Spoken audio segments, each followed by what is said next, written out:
भरतपुर राजस्थान के जंगली इलाके के पास बसा एक छोटा सा आदिवासी गांव, जहां मृत्यु का घनघोर तांडव हो रहा था। गांव में पैदा होने वाले हर लड़के पर एक मनहूसियत छाई हुई थी। घर में बेटा पैदा होता, लेकिन अगली अमावस्या होते ही मारा जाता। गांव में कई तांत्रिक आकर गए, लेकिन कोई भी मौत के इस महातांडव को रोक ना सका। आज भी अमावस्या की रात थी और आज रात रघु के 1 महीने के बेटे का निधन हो गया। मारा बच्चा, मारा बच्चा। मीना का रो रो कर बुरा हाल था, लेकिन सिर्फ वही नहीं, पूरे गांव में सभी शोक में डूबे हुए थे, क्योंकि पिछले 1 महीने में होने वाली ये तीसरी मौत थी। रघु ने अपना दिल कठोर करके अपने 1 महीने के बेटे को एक सफेद कपड़े में लपेटा और गांव के सब आदमियों ने मिलकर शमशान घाट जाकर उसे वहां दफना दिया। पहले मेरा बेटा, फिर राजू का बेटा, और आज ऐसा लगता है जैसे हर अमावस्या को कोई उनकी बलि लेकर जा रहा है। लेकिन कौन? आखिर कब तक चलता रहेगा ये सब? इतने तांत्रिकों को बुलाया, लेकिन कोई कुछ नहीं कर रहा है। इससे पहले कि कोई आगे कुछ बोलता, पीछे से उन्हें किसी की आवाज सुनाई दी। एक तांत्रिक काले रंग के वस्त्र धारण किए, लंबी काली दाढ़ी और हाथ में कमंडल लिए हुए था। उसने गांव वालों की ओर देखा और क्षण के लिए वो मौन हो गया, और फिर अगले ही पल बोला, लौट आई है वो, और सब उसकी रक्त की प्यास बुझा रहे हैं तुम्हारे कुल दीपक।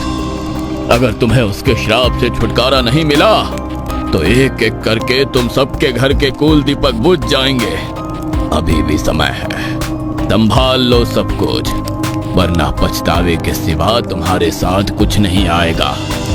इस गांव की आने वाली पुश्तें मौत का ऐसा तांडव देखेंगी कि पूरे गांव में किसी के घर कोई शोक मनाने वाला भी ना रहेगा। ये आप क्या बोल रहे हैं बाबा? और आपको इन सब बातों के बारे में कैसे पता चला? मैं सब जानता हूँ, और ये भी जानता हूँ कि ये सब क्यों हो रहा है। अपनी तंत्र विद्या से वो सब देख सकता हूँ जो तुम्हारी आंखें और बुद्धि नहीं देख समझ सकती। 1 सदी पहले इस गांव में एक औरत रहती थी। कहने को तो वो औरत थी, लेकिन सीरत से डायन थी। वह कई बार गर्भ से हुई और उसने हर बार एक बेटे को जन्म दिया, लेकिन जन्म के 3 दिन के भीतर ही उसके सारे बेटे मर जाते थे। तब उसने तंत्र मंत्र की विद्या सीखी। वो जब 7वीं बार गर्भ से हुई तो उसने अपने ही होने वाली संतान को दीर्घायु बनाने के लिए गांव के बाकी नवजात बच्चों की बलि देनी शुरू कर दी। वो 8 बच्चों की बलियां दे चुकी थी। उसे 21 बलियां पूरी करनी थी, लेकिन उससे पहले ही गांव वालों को उसका काला सच पता चल गया और उन्होंने उसकी झोपड़ी में आग लगा दी। वो उस आग में झुलस कर मर गई, लेकिन गांव वालों को यह श्राप देकर गई कि 1 सदी के बाद वो फिर लौटेगी और गांव के किसी भी घर का कुल दीपक जिंदा नहीं रहने देगी। वो अपना वंश आगे बढ़ाती, इससे पहले ही गांव वालों के द्वारा जलाकर मारी गई, इसलिए वो किसी और के घर का वंश भी आगे नहीं बढ़ने देगी। ये आप क्या कह रहे हैं बाबा? ऐसे तो पूरे गांव का विनाश हो जाएगा। जब किसी का वंश ही आगे नहीं बढ़ेगा तो धीरे धीरे करके पूरा गांव खत्म हो जाएगा। जब आप हमें इतना सब कुछ बता सकते हैं तो इसका समाधान भी कर सकते हैं।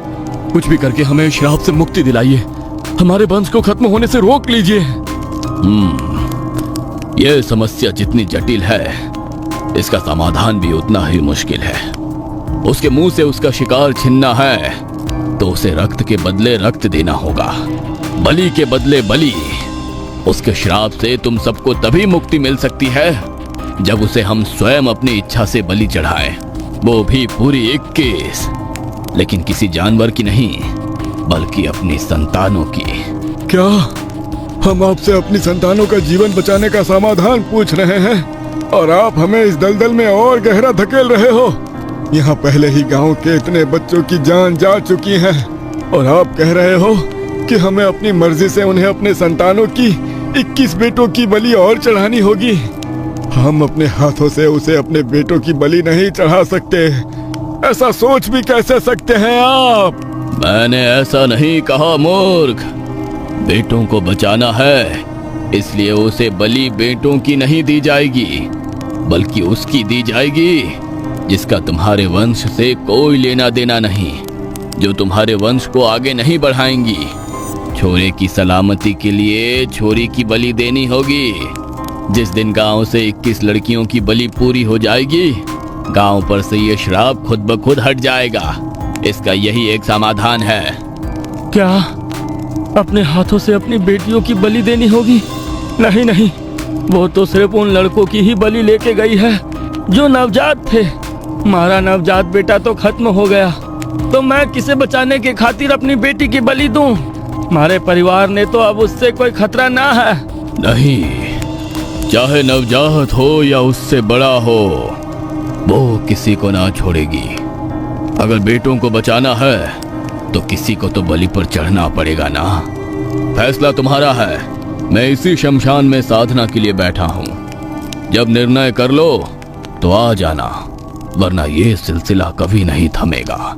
लेकिन हाँ, जो भी निर्णय लेना है अगली अमावस्या से पहले लेना होगा, क्योंकि अगर अगली अमावस्या को उसे लड़की की बलि नहीं मिली तो वो फिर से एक छोरे को ले जाएगी। तांत्रिक बाबा ने शमशान के एक कोने में अपना आसन लगाया और अपनी साधना करने के लिए बैठ गए।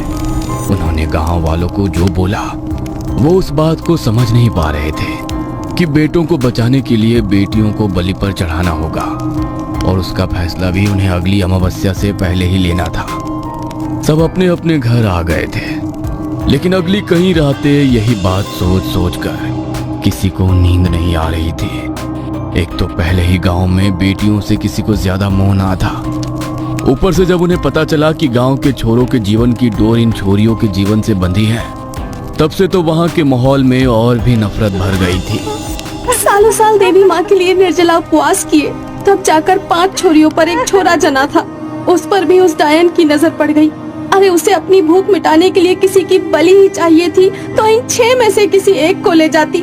महारा लाडे सर क्यों छीन कर ले गई मुझसे? आज तेरा बच्चा लेकर गई है, कल को किसी और का जाएगा। एक एक करके पूरा गांव शमशान में बदल जाएगा। लेकिन ना, हम ये ना होने देंगे।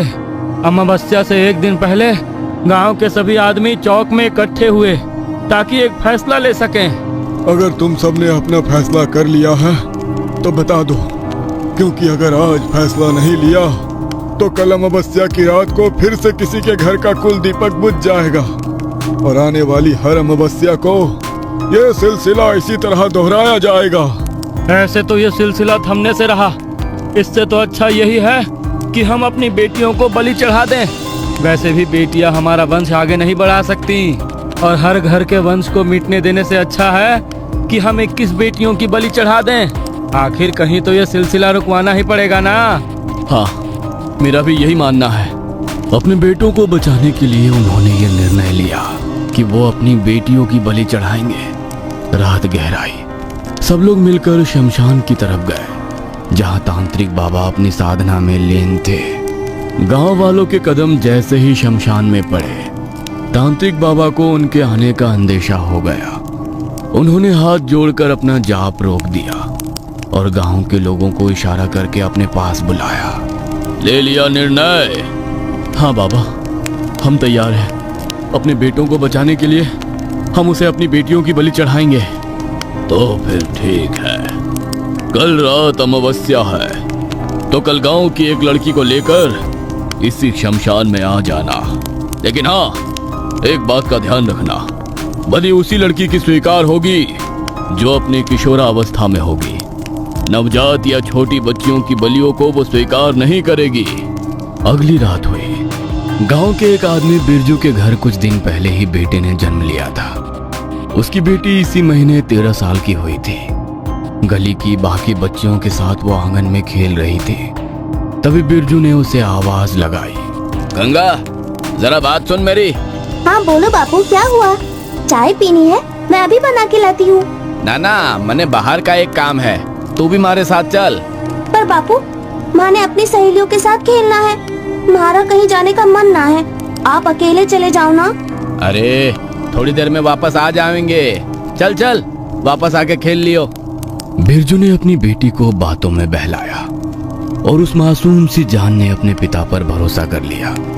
बिरजू ने उसका हाथ पकड़ा और शमशान घाट की ओर चल पड़ा। हम कहाँ जा रहे हैं बापू? चलो ना वापस घर चलते हैं, मने बहुत जोर से भूख लग रही है। अरे तू चिंता मत कर, तने सब खिलाऊंगा। तेरी खातिर एक तोहफा लिया है मैंने। ले इस खातिर अपनी आंखों पे पट्टी बांध ले, रास्ता खत्म होने वाला है। पट्टी नहीं बांधो बापू, मने अंधेरे से डर लगे है। अरे कुछ ना होता छोरी, दिखा। बिरजू ने गंगा को बातों में बहलाया और शमशान घाट के बाहर पहुंचते ही उसने उसकी आंखों पर पट्टी बांध दी। धीरे धीरे कदम रखियो, हाँ बिल्कुल धीरे धीरे। अपने पिता पर भरोसा करके उनका हाथ पकड़कर गंगा ने धीरे धीरे कदम आगे बढ़ाए। बिरजू ने उसे तांत्रिक बाबा के सामने जल रहे यज्ञ कुंड के पास बैठा दिया, जहां तंत्र मंत्र की सामग्री के साथ एक धारदार हथियार भी रखा था।